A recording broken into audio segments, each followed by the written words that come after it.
Assalamualaikum warahmatullahi wabarakatuh. Selamat siang dan salam sejahtera bagi kita semua. Perkenalkan, nama saya Muhammad Lutfi Fadila Sapriyadi, seorang aparatur sipil negara di lingkungan BMKG. Sebagai seorang ASN yang mengemban tugas dan fungsi di bidang pengamatan, pemantauan, serta pelayanan data meteorologi, klimatologi, dan geofisika, tugas harian kami bukan sekedar mengolah angka atau membaca grafik instrumen. Lebih dari itu, setiap data yang kami hasilkan menyangkut keselamatan jiwa, mitigasi bencana, dan keberlangsungan aktivitas masyarakat di seluruh pelosok Nusantara. Untuk menjalankan tugas pelayanan publik yang vital ini secara optimal, pemerintah menerapkan core value atau nilai-nilai dasar ASN, yaitu berakhlak, yaitu berorientasi pelayanan, akuntabel, kompeten, harmonis, loyal, adaptif, dan kolaboratif. Dengan employer branding bangga melayani bangsa. Dalam mengintegrasikan nilai-nilai berakhlak ke dalam pelaksanaan aksi sehari-hari, kita memerlukan sosok inspiratif yang dapat menjadi teladan nyata. Dan sosok yang saya pilih sebagai role model adalah almarhum Profesor Dr. Insinyur Haji Baharudin Yusuf Habibie, atau yang biasa kita kenal sebagai Pak Habibie, yang merupakan Presiden Republik Indonesia yang ketiga. Tapi bukan cuma presiden, beliau juga merupakan seorang ilmuwan, teknokrat, dan legenda penerbangan dunia. Beliau membuktikan bahwa putra terbaik bangsa mampu berdiri sejajar dengan para ilmuwan dunia melalui penemuan teori crack propagation atau faktor Habib. Namun, di balik kejeniusan teknologinya, hal yang paling patut kita teladani adalah perpaduan antara keunggulan intelektual yang presisi dan rasa cinta yang mendalam terhadap tanah air. Nilai-nilai inilah yang menjadi cerminan utuh karakter ASN berakhlak. Mari kita bedah bagaimana nilai-nilai berakhlak dalam diri Pak Habibie dapat diimplementasikan dalam tusi operasional dan pelayanan keilmuan kita sehari-hari. Pertama, orientasi pelayanan. Pak Habibie selalu memikirkan bagaimana ilmu pengetahuan dan teknologi yang memberikan nilai tambah bagi keberlangsungan hidup bangsa.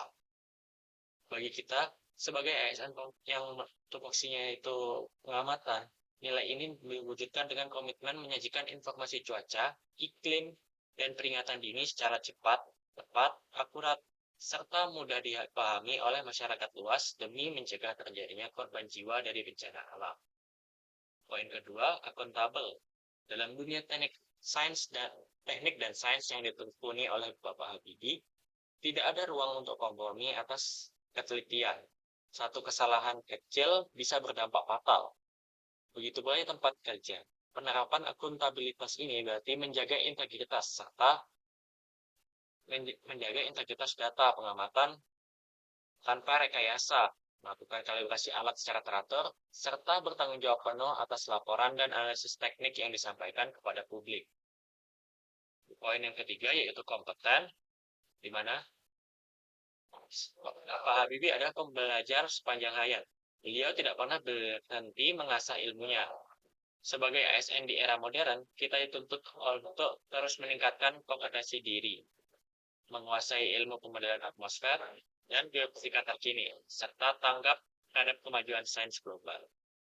Poin yang keempat yaitu harmonis, yang dimana keberhasilan karya-karya besar Pak Habibie seperti pesawat N250 tidak mungkin terwujud tanpa kerjasama tim yang solid dan suasana kerja yang kondusif. Dalam tusi harian, kita menjaga keharmonisan di lingkungan stasiun kerja, saling menghargai tanpa membedakan latar belakang, dan menciptakan ruang kerja yang nyaman bagi semua rekan sejawat. Poin kelima, loyal, di mana saat berkecamatan di Jerman, Pak Habibie memilih kembali ke Indonesia ketika dipanggil oleh Ibu Pertiwi. Loyalitas beliau terhadap bangsa Indonesia sungguh tak tertandingi.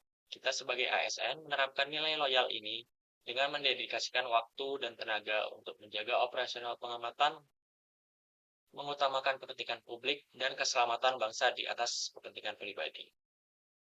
Poin keenam, adaptif. Pak Habibie adalah simbol inovasi dan pendorong kemajuan teknologi di Indonesia. Meneladani beliau, ASN masa kini harus adaptif terhadap era digitalisasi, memanfaatkan teknologi artificial intelligence atau AI, sistem otomatisasi stasiun pemantau, serta analisis big data agar pelayanan BMKG selalu relevan dan relevan. Dan poin yang terakhir adalah kolaboratif, di mana beliau selalu merangkum berbagai pihak dari tingkat nasional hingga internasional dalam tugas harian kita. Dalam tugas harian kita, kolaborasi diwujudkan melalui sinergi antar stasiun pemantau, hubungan kerjasama dengan instansi teknis seperti BNPB dan pemerintah daerah, serta jejaring pengamatan skala internasional. Bapak, Ibu, dan rekan-rekan sekalian, menjadikan Bapak B.J. Habibie sebagai role model bukan berarti kita semua harus merancang pesawat terbang. Namun ini adalah tentang mengadopsi etos kerja, standar ketelitian tinggi, dan rasa cinta tanah air yang beliau miliki. Setiap kali kita memeriksa ketepatan alat ukur, setiap kali kita menganalisis data satelit dan radar, setiap kali kita menerbitkan informasi peringatan dini, kita sedang melanjutkan pengabdian untuk bangsa. Bekerja sangat dengan disiplin, kejujuran, dan keikhlasan adalah bentuk nyata dari pengamalan budaya berakhlak. Mari kita gelorakan semangat Pak Habibie dalam setiap langkah tugas dan pelayanan kita. Mari menjadi ASN yang berakhlak dan yang tidak hanya unggul secara teknis, tetapi juga memiliki integritas moral dan jiwa melayani yang tulus. Saya Muhammad Fadil Satriadi, CPNS dari BMKG, siap melayani bangsa dengan integritas, inovasi, dan nilai-nilai berakhlak. Terima kasih atas perhatiannya. Wabillahi taufiq wal hidayah. Wassalamualaikum warahmatullahi wabarakatuh dan selamat siang.